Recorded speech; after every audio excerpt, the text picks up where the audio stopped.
Okay, welcome everybody to another Misadventures of the Co-op Bros.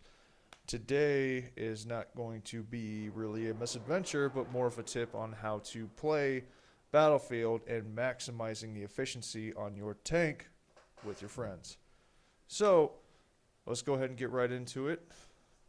The first thing you're going to want is, it always helps, is to have a mechanic field upgrade.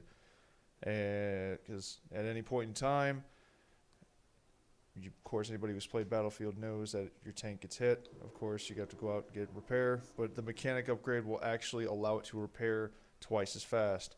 And it's also good if your teammate is also a mechanic. So, in case of emergencies, both of you have to hop out and do it. Your tank will be up and running in no time.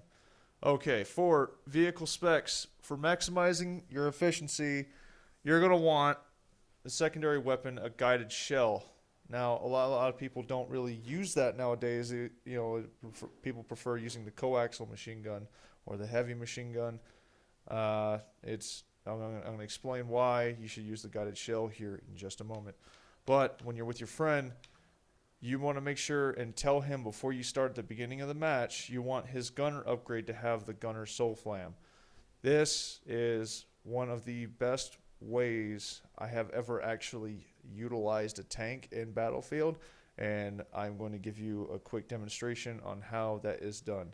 So for like I was saying, for when you roll out in this tank and you're wondering, why would my gunner need a soul flam? Why shouldn't I put incendiary? Why shouldn't he have something else? And this is the main reason why. So as you can see with the soul flam on the tank, he's actually lasing our helicopter right now. So Robert, fly a little bit closer. This is about the maximum range you're going to get on a soul flam. It's a pretty good distance to use, especially in big open areas such as Gulman Railway and Altai Range and other places like that. So what you want to see here is when you switch your guided shell, you basically turned in from an a ground armor destroying machine into basically an anti-air weapon on the ground. So you can lock on, use your guided shell, you fire, boom. The guided shell does a buttload of damage to enemy helicopters. And this also works with jets. So Robert, if you could grab a jet flying over us. Yep. Go ahead and laze him as soon as he gets into range.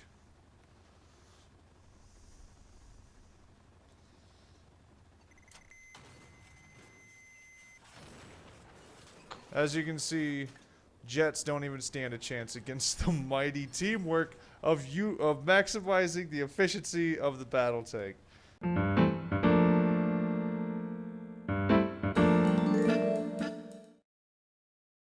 So, next, we're going to go into communication with your team on the tank.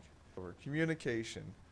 It is the best way to survive in Battlefield, especially when you're communicating with your gunner inside the tank and you're communicating with him. And ideal ways of doing this is especially with keywords. And if he's scanning a different area, like if you're looking on the bottom right, and obviously when I rotate my tank's turret, you're also seeing where the vehicle is stationary, where it's actually facing, and you can see which direction that the tank is actually facing.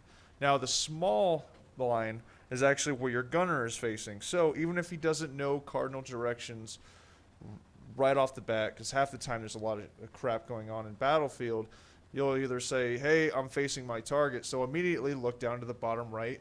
So go ahead, give an example now. Look somewhere random. Okay. Hey, I see something over here. And say, okay, rotate my turret. Okay, roger, got it.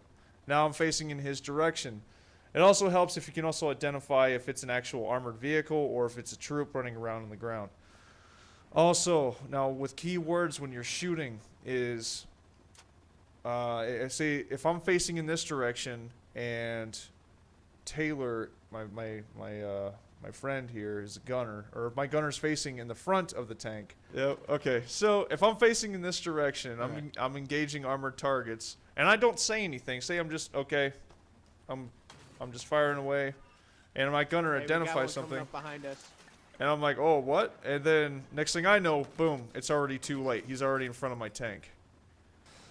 Okay. So with effective communication, it's going to be your key survival on the battlefield. That being said, with keywords, instead of not saying anything when you're engaging armored targets or you're engaging targets from far away, I'm going to end up saying between every time before I fire, I'm going to say on the way or bananas. And the troop's going to run in front because he knows my pause times between each firing, and he's going to identify it and tell me to back up. Back up, back up, back up, back up. Because he knows I'm still firing, and next thing I know, I have distance. And you just survived. Alright, so in this one is another form of communication, but it's more like hey, check your fire, you know, what are you going to be doing? So I'm going to have my example here try to run across the street, and the first time what he's going to do, he's just going to open fire, and he is not going to do any type of control on it. He's just going to go nuts. So go ahead. Go ahead, target run.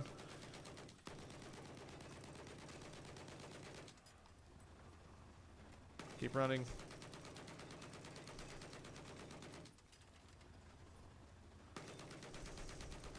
Alright, as soon as he identifies, just run. Identified troop moving. Engaging. Hey, control your burst. Okay, got it. And see, even with he even paused firing, and he didn't make it as far as going on a full-on automatic firing.